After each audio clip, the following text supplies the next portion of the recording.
Good morning.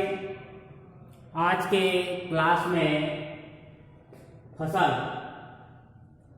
अर्थात crop होता क्या है, फसल के बारे में जानेंगे।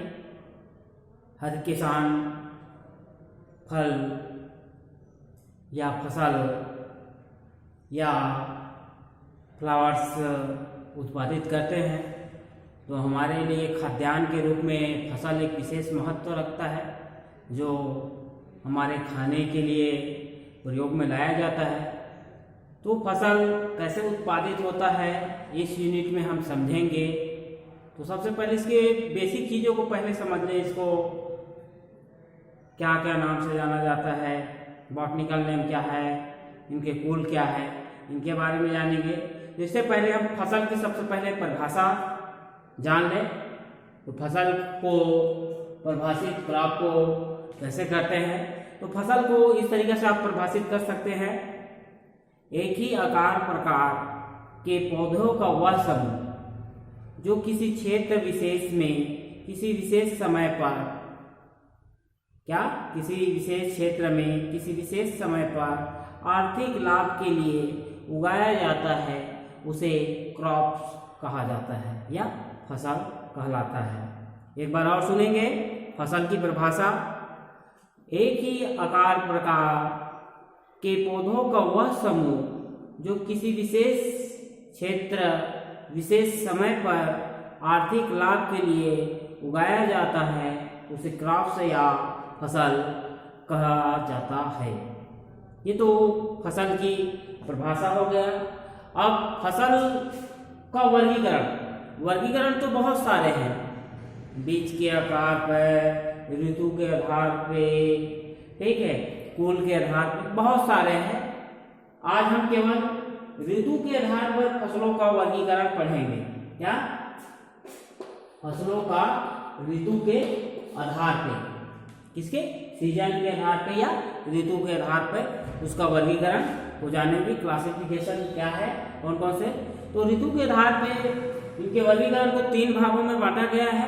पहला खरीफ की फसलें, जिसको वर्षाकालीन फसलें भी कहा जाता है।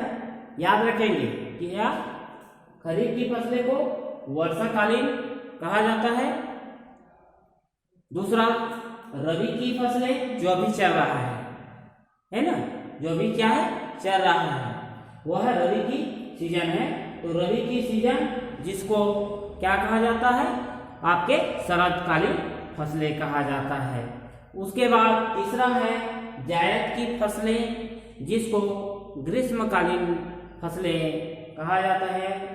और इनके अलग अलग जो है, इनको हम परिभाषित रूप से आप कैसे लिख सकते हो, उसको जब लिखने के लिए आएगा तो जैसे खरीफ की फसलें के अंतर्गत वह सीजनल आता है जिसमें प्रारंभिक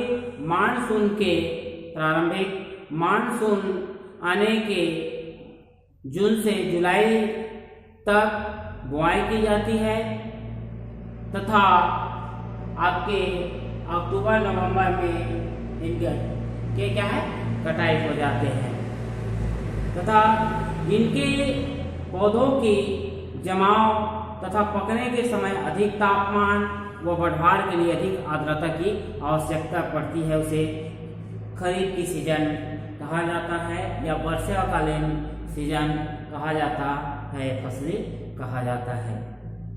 इसमें उदाहरण के तौर पे धान, मक्का, ज्वार, बाजरा, मूंगफली ये आपके आता है। उसी प्रकार से दूसरा, जैसे ही वर्षाकालीन सीजन समाप्त हुआ, उसके बाद रबी सीजन आपके चालू हो जाता है। इसकी बढ़वार के लिए कम तापमान तथा जमाव व पकने के लिए कुछ अधिक तापमान तथा शुष्क जलवायु या कम आर्द्रता की आवश्यकता पड़ती है।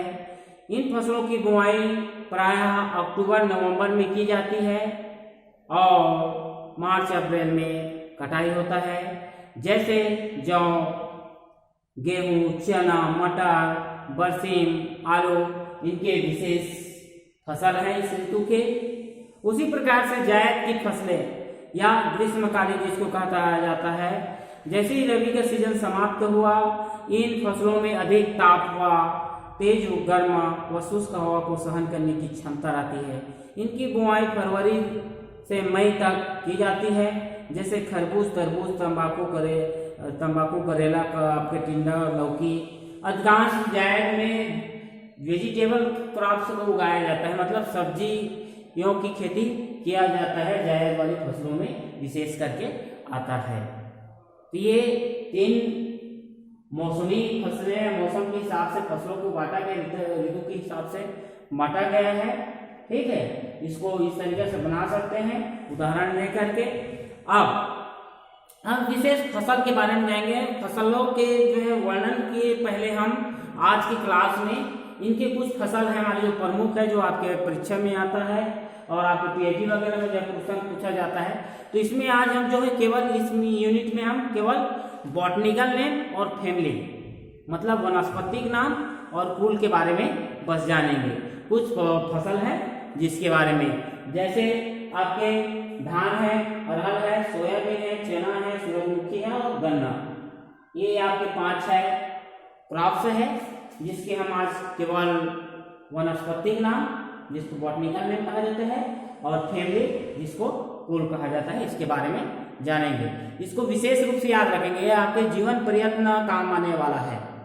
एग्रीकल्चर के बच्चों को जीवन प्रयत्न ये काम आने वाला है। हमारी प्रमुख फसलों में से एक है, प्रमुख फसल है जिसका हमें जो है हर हमेशा उपयोग होना पड़ता है या इसके सामना करना पड़ता है।